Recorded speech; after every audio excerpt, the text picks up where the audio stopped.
Bom dia, hoje terça-feira, 13 de outubro, começando a semana e a nossa reunião matinal numa semana mais curta, né? Começando hoje terça-feira.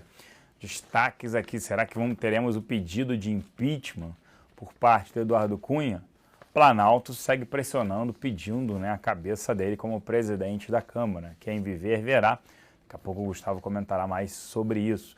E também saiu o relatório Foco, com as expectativas de inflação todas subindo até 2017, 2018 aí, o que deve permanecer pressionando as taxas de juros aí no curto prazo. E lá fora, indicadores piores, econômicos piores do que o esperado.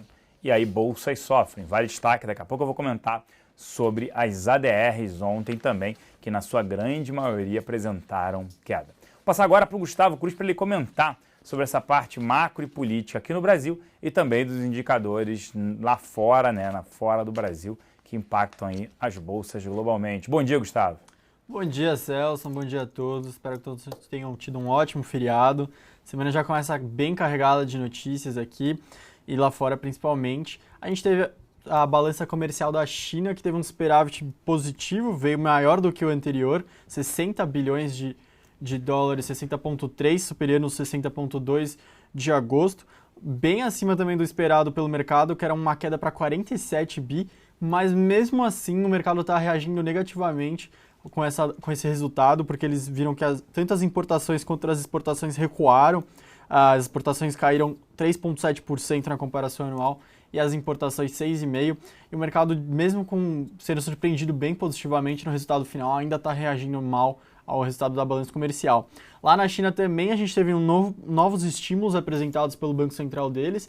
Eles estão permitindo agora que os bancos utilizem empréstimos bancários como garantia para contrair empréstimos mais baratos. Então a China realmente atuando para tentar parar com essa desaceleração tão forte e tentar acalmar um pouco os mercados. E mesmo com o resultado positivo, o mercado ainda está reagindo bem mal para as notícias de lá. Na Europa também a gente teve alguns resultados ruins. A gente teve o CPI, que é aquele aquele índice de preço ao consumidor, da Alemanha e do Reino Unido. Os dois caíram. Na Alemanha a gente teve uma queda de 0,2% em setembro ante agosto, na comparação anual, e na comparação mensal, e na anual ficou estável. No Reino Unido caiu 0,1%, tanto na anual quanto na mensal, e o mercado aguardava estabilidade. Então, um pouquinho de queda nos dois países, para o indicador de inflação. Lembrando que eles estão combatendo bem ferozmente a deflação por lá. Então, bem ruim esse resultado para eles. Na Alemanha também teve o índice de confiança deles, o índice de expectativas, que é aquele índice de ZEW, e ele frustrou as expectativas. Ele foi de 12,1 para 1,9 em outubro. Os analistas achavam que ia cair só pela metade, de 12,1 para 6,9, então despencou o índice de confiança da Alemanha. Depois a gente teve nessas últimas semanas vários indicadores ruins, vários indicadores mostrando que a economia não está tão bem quanto eles estavam esperando, não está se recuperando tão rapidamente quanto eles estavam esperando, e a gente começa essa semana mais uma vez com indicadores ruins da Alemanha, decepcionando. Um indicador que veio bom lá de fora foi o índice de otimismo das pequenas empresas nos Estados Unidos. Ele subiu de 95,9 para 96,1 em setembro. Então, pelo menos um indicador veio bom. Também a gente teve o da balança comercial da China veio bom, mas mesmo assim o mercado está reagindo negativamente. Essa semana a gente ainda vai ter produção industrial na Europa e vendas no varejo nos Estados Unidos, além de hoje, mais tarde, indicadores de inflação da China, tanto do produtor quanto do consumidor, que devem mexer bastante com o mercado durante essa semana.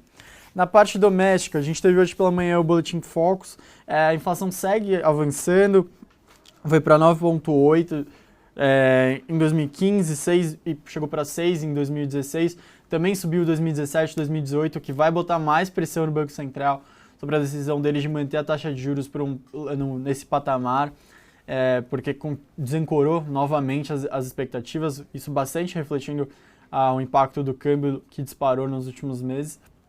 A gente também teve uma piora nas expectativas de crescimento do PIB, foi para 2,97 em 2015 e menos 1,2 em 2016. Então, bem ruim, continua deteriorando, continua um sentimento pior a cada semana no Boletim Focus. Na semana a gente vai ter também as vendas no varejo e BCBR, que são dois indicadores bem importantes que vão dar um sentimento de como foi o terceiro trimestre da economia brasileira. Como o Celso comentou, a gente teve tanto a oposição quanto o governo se articulando na parte do impeachment. a oposição querendo incluir a nova informação de que está tendo pedaladas ainda em 2015 no pedido de impeachment, deve colocar isso para botar mais pressão sobre o governo, botar mais pressão sobre o pedido, porque lembrando, o presidente da Câmara, Eduardo Cunha, tinha falado que não ia aprovar nenhum pedido de impeachment, porque todos estavam baseados em informações passadas e ele só ia passar algum se tivesse alguma base a partir desse novo governo, e não do governo anterior da presidente Dilma. Como se realmente estiver ocorrendo pedaladas ainda em 2015, então o próprio governo também está temendo que com isso o Eduardo Cunha mude a sua cabeça e passe sozinho, decisão unilateral, sem nem precisar de votação dos deputados. Então passaria o pedido de impeachment, por isso o governo também está se articulando e pedindo para que os ministros sigam distribuindo aqueles cargos de segunda e terceira ordem para conseguir mais apoio da base e para eles ficarem cobrando fidelidade do plenário. Eu vou devolver agora para o Celso. O último comentário foi o Joaquim Levy, nosso ministro da Fazenda, no encontro do FMI, quando ele foi questionado dessa parte das pedaladas em 2015, ele falou que desconhecia sobre esse relatório e que iria se informar, iria analisar o relatório para ver se realmente tinha fundamentos, falando e bateu na tecla de que o fundamental para ele nos próximos dias, nos próximos meses, é aprovar o orçamento e continuar com as medidas do ajuste fiscal, mas que ele olharia de perto essa parte das pedaladas. Espero que todos tenham uma ótima semana. Agora é com você, Celso. Obrigado, Gustavo. Por aqui o fluxo na casa na sexta-feira foi os locais que terminaram o dia net comprados em quase 20 milhões de reais. Destaques na compra para Itaú, Suzano, Elet 3, Brasil Foods, Elet 6. Destaques na venda para Petro 4, Itaúsa, BB Seguridade e Croton. Nas duas pontas, Ambev, BVMF, Vale 5, Petro 3 e Ultrapar. Os estrangeiros terminaram o dia net vendedores em 40 milhões de reais. Destaques para a compra de Fibria, Oi BR4, BVMF, Banco do Brasil. Destaques na venda para Itaú, Vivo, Vale 3, Petro 3 e Bradesco. Nas duas pontas, Vale 5, Brasil Foods, CCR, Croton e Ultrapar. Destaque aí feriado ontem, mas as ADRs, você teve a operação das ADRs no mercado norte-americano. Destaque aí de queda, a gente pode destacar Petrobras, caindo ali em torno de 4%, somado ao ON e PN, e Vale também, destaque na queda na casa de 4%. Gol caiu 3,5%, um outro destaque aí de queda. Gerdau também ali na casa de 2,79. Outro destaque de queda foi Pão de Açúcar com 3,5% de queda e Gafisa com 4% de queda. Esses foram destaques. Na parte, eu diria ali, se a gente fosse analisar na parte positiva, o IBR que apresentou alta, tá? E Sabesp caiu pouco ao 0,88 nesses destaques. Pão de Açúcar anunciou as vendas do consolidado, da receita líquida do consolidado terceiro TRI e vieram dados ruins. As vendas das mesmas lojas cresceram, a parte de alimentação, só 3,3%. O que quer dizer isso? De novo, a gente vem ressaltando isso aqui. Não consegue nem repassar a inflação do período. Terceiro trimestre desse ano quanto o terceiro trimestre do ano passado. Muito ruim e principalmente no consolidado as vendas caem em 2,6%. Por que caem em 2,6%? Porque a Via Varejo, que a empresa controla e representa 25% das suas vendas, caiu, semi-store sales, 24,6%. Por isso que a gente vem falando aqui, que a gente não recomenda, vai continuar sofrendo, Via Varejo, Magazine Luiza, vão continuar sofrendo. Vendas de linha branca, linha marrom, vai continuar em queda. Já a parte de alimentação segue crescendo, mas muito fraco, um crescimento real negativo, ou seja, bem abaixo da inflação. A gente segue não recomendando exposição a Pão de Açúcar. Ambev, a Sabmiller aceitou a proposta. Agora vamos ver se a Ambev, que detém mais de 5 bilhões de reais em caixa líquido, ela vai participar também com dinheiro ou se ela vai distribuir dividendos. Se ela participar comprando a SAB Colômbia, pode ser aí que a gente não veja as ações, até as ações podendo sofrer no curto prazo. Então a gente segue recomendando proteção em Ambev. Esse é o destaque, a gente recomenda já proteção quando estava 20,50, proteção em Ambev, dado o valuation extremamente elevado. E destaque também aí para a Vale, esse superávit comercial na China e a China querendo injetar mais dinheiro, oferecendo aí um acordo para os bancos que podem dar como garantias para pegar um empréstimo por valor menor no Banco Central outros empréstimos. Então, uma situação um pouco confusa aí na China, mas é uma situação ainda que nos preocupa por lá e a gente segue cético com Vale. Sabesp indicando a projeção para o sistema Cantareira, depois dos investimentos de mais de 120 milhões de reais, a empresa parece que está vendo ali um cenário um pouco melhor para ano que vem, para projeção de chuvas no início do ano que vem. Pode ser que sim, mas a gente segue não recomendando exposição ativa, principalmente pela interferência governamental. Usiminas foi rebaixada pela S&P de BBB- para B+. E aí com perspectiva negativa, vale a nota da agência de rating. A agência de classificação de risco citou como justificativa a perspectiva de quebra consistente de covenants. São acordos justamente sobre qual o nível de alavancagem financeira a empresa pode ter. Então está superando isso, está rompendo isso.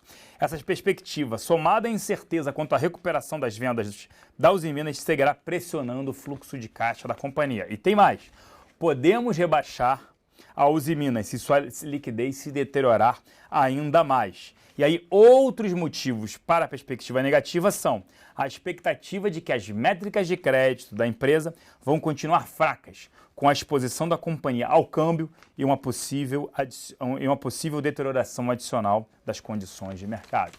Isso até corrobora a nossa visão, reitera o nosso call de short em Usin 5 e seguimos céticos com o setor siderúrgico. E vale outro destaque também aqui, PDG informou que vai adiar a amortização e pagamento da remuneração das debêntures previstas de 10 de outubro para 10 de novembro, mostrando qual o problema maior aí do fluxo de caixa que segue se deteriorando para a companhia.